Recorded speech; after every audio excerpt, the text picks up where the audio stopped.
home and native land, Toronto's newest pulp culture podcast, covering your favorite comics, collectibles, media, nerderific origin stories, and more. Hosted by your northern neighbor, Joey Pangolinin. Here it is, nerdos and nerdettes, Comics Inc.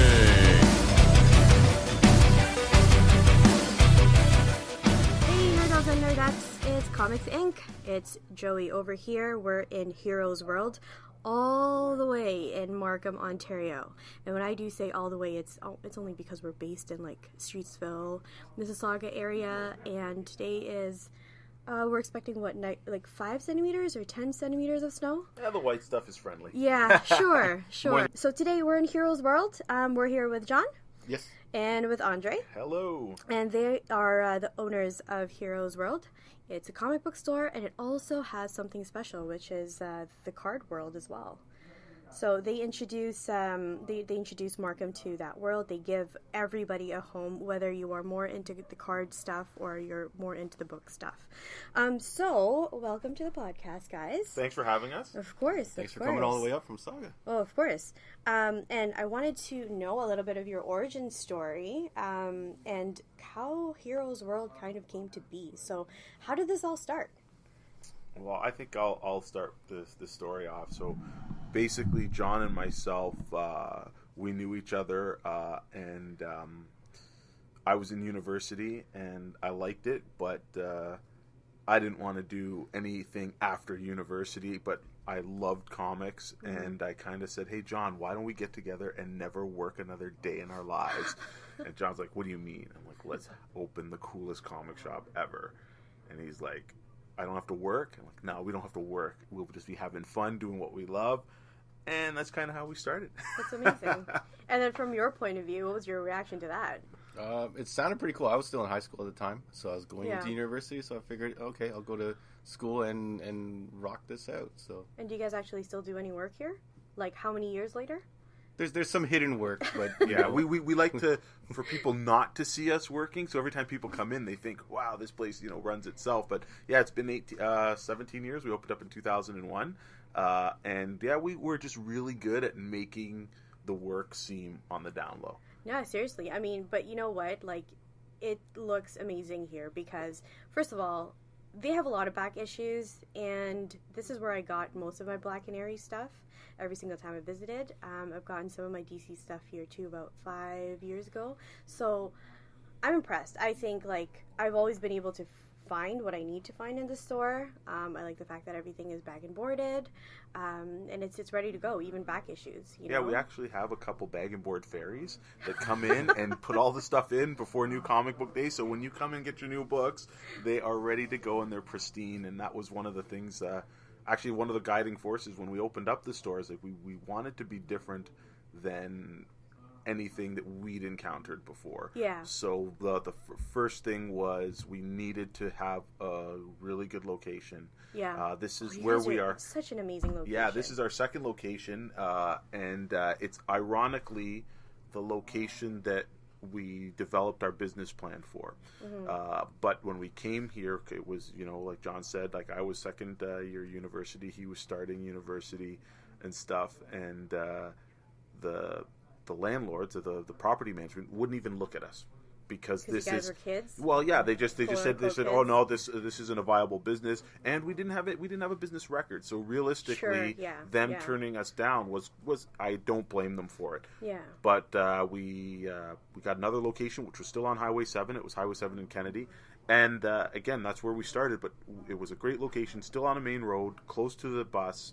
Didn't have its great parking, but it was.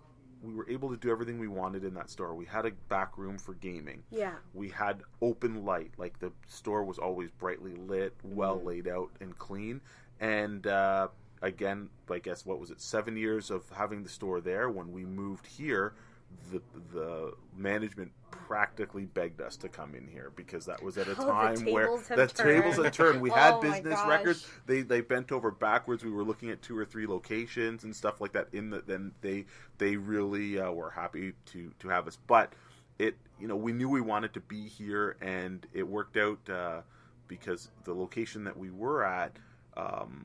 that year that we were leaving, it was the year, I can't remember the exact year, but it was the year where we had that big flooding in Toronto. Oh yeah. And there was so much rain. Literally the week before we were going to move out of that store, and we have a video of it somewhere out on one of our phones, where the roof had 13 leaks coming down in our old location. But that was the weekend we were leaving that place anyways. But it was just like, we're like, God, thank you, because in this industry you can't have it happen in like a paper. Right on. Yep. Oh yeah, you don't want any water at all near any of these things. It doesn't, like, regardless of like how much you could bag and board something, you've still got long boxes that maybe haven't been touched yet. Like, or we had product, like if somebody was buying a statue, they don't want a water damaged box. But it was a very cool moment, because at that point, like I said, we'd been in business for years, and we had a lot of friends, and we just put the call out. We just said, hey guys, bring your cars, because again, we weren't ready to move yet, but anybody who was in the store when the rain was coming, they filled up their cars, and we just drove over here because we had the keys, and we just started dropping the product in. So, you know, we've had some great friends and customers that are now like family, you know, and they helped us then, and they still support us now. So it's a wonderful feeling. It's very family here, actually, because who was the staffer that Justin, probably? Yeah, Justin. When I met him, I think it was like 2 weeks ago that I stopped by, and it was like speaking to someone that I've known for like 5 years or something, you know? So he's a good go-to for all the amazing Spider-Man banter that we were talking about. We were talking about Dan Slott and his opinions about him. Let's just put it that way. Yeah, we're all very opinionated here, and again, Justin's a great guy, and he's been with us since the beginning. So when we opened up the store, Justin actually volunteered. And sorting out comics, bagging, boarding comics, and getting us ready, and he's been with us ever since. And he was one of our first hires as an employee. In 18 years, he's still here. So again, I guess people work here. Yeah, like there are human beings. There are human bodies, yes. But again, when we call it work, sure. Let's put those air quotation marks. Yeah, up. exactly. No, I mean it's hard. I mean, for me, like I remember even as my second try in college, and my room still looked like a 12-year-old boy's room. It was certainly interesting for the dating game, but how could you, looking at all these merchandise and like comics and games is kind of like how does it feel like work? You know what I mean? Yeah, it can't. really doesn't.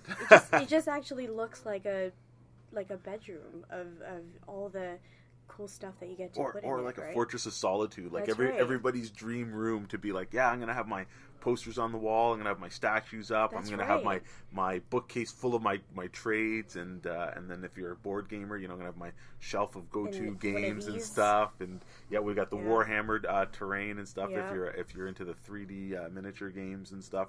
So we try and have a little bit of everything, but we want to showcase the best of it, because there's pop culture, like comics are such a big part of pop culture, and it's an art form, and it's actually, like, the past several years it's been really recognized as that. So we want to make sure that people don't just have to put this in their basement. Buy a nice comic book and frame it, put it on your wall, put it in your your office, build a Gundam model, showcase that, paint your stuff, so this stuff doesn't necessarily have to be hidden, and we can see it everywhere. So I think that's, again, one of the things we strive to do is make sure that the stigma attached to being a nerd or being a geek or being into this stuff, flaunt it, don't hide it, like geek on, put that sideshow statue of your favorite character dead center of your living room, and like make that a conversation piece. I want to, but I'm not allowed. You see, once you move in with someone who's not that much of a nerd, then you get one room, and that room right now for me is the den, which is also a half of a laundry situation. So it kind of just looks like I have a really nerdy laundry room. Well, at least it's fun to do the laundry, right? You got to slowly sneak it in, though. So you got to bring the salt and pepper shakers start to come in. There's Funny and like mugs and things. You just got to slowly integrate it. And then before they know it, they'll be drinking out of the mug, and they'll be just acting like it's normal. Why is there a Captain America mug And then, they'll just be, damn it, you got me. The welcome mat is superhero-oriented, so. Yeah, like an 8-bit kind of situation. That'd be amazing. And everything that has, like Think Geek, like the online Yes. store. Like there's a lot of little like houseware stuff that you can certainly incorporate. So I did get myself a salt and pepper shaker. So you the sneak salt, it in. the salt pepper is the salt shaker is a stormtrooper, and then Darth Vader is for the pepper. Nice. So I mean, it's getting, and I also have because Asian, a soy sauce holder, but it's like R2D2. That's super So, cool. Yeah. Yeah. And getting back to the store, I wanted to know. I mean, Heroes World, sure. I mean, like I get it. There's comic books, heroes, sure. But why did you guys decide on that name? I think originally Andre came up with the concept, and it was kind of an all-encompassing idea. Heroes can be anybody, so we have like, I guess the freedom to bring in superhero stuff, video game stuff, even sports figures, those type of, like any kind of character can be a hero, or any type of genre can have heroes or things like that. So it was basically kind of like inclusive of everything. Very nice. And we liked Andre liked the world idea, whereas we now have like citizens of Heroes World, and things like that. People that come in and they're part of our world, you know, and it's it's just a name that we want when people think comics or think games or think of anything, that they go, oh yeah, I can go to this one place, and it's it's stuck. A lot of people say, when are you guys opening the sequel, which will be Villains World? And that might not have the same ring. What are we going to sell there? Like houseware stuff? Yeah, so non-comic stuff. Yeah, but no, that's great. I mean, and we were talking about this as well. Andre and I were talking about how this is an actual community. It's not just one of those things where you come in every Wednesday, you pick up your stuff, and then you leave. It's not one of those places. Today, actually, you guys have, 3 events happening? Yep. Yeah, and tell us about those events, guys. So again, a part of the whole idea of the store originally was we wanted to have a place where gamers could come in and play. And we were one of the first kind of multifaceted comic/hobby stores in the Markham area. There had been a couple other comic book stores that had sold games and magic cards and stuff, but there was never any place for them to play. So we wanted to have a big back room area dedicated to gaming. And then, fast forward to now, and we still do that. We still support our gamers, very well. Today, we have 3 events going on, as mentioned. We've got... Star Wars Destiny launch for a new set of the Star Wars Destiny dice game, which is a cool hybrid of dice and card game. Yeah. And then we have our typical open Yu-Gi-Oh! Pokemon gaming. Yu-Gi-Oh! Is alive and well. Yeah, same thing with Pokemon. A lot of people play it. Yeah. And then the last event that we have going on starting in a couple hours is we were doing a Warhammer 40,000 team league, and this has been probably one of our most successful 40K events.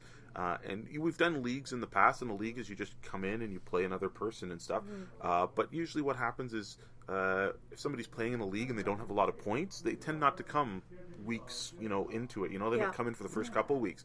But this time we said, well, let's have a team of 3 people, and if you don't come in, you let your team down.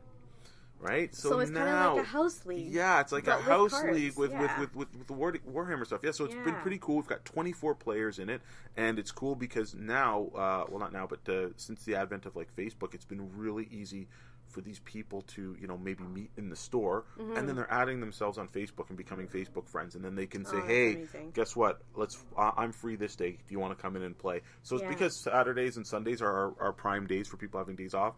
Today we'll probably have about 3 games going on for that, so that'll bring 6 people in, and sometimes their teammates will come in just to watch the game or to give advice. So it's really nice because for any of the games that we carry and that we sell, we want to be able to host a night for people to come in and play. That's right, yeah. So we try to dedicate one specific night of the week for 1 or 2 particular games. However, with our Facebook pages, we have pages for each of the games. If someone said, hey, can I come in and play on such and such a night? Is somebody available? Doesn't matter what game is kind of scheduled for that night, we try and make the tables available and the back room available. So again, it's really good that we've got the space and we can fit people, so we try never to turn people down. The only thing that we do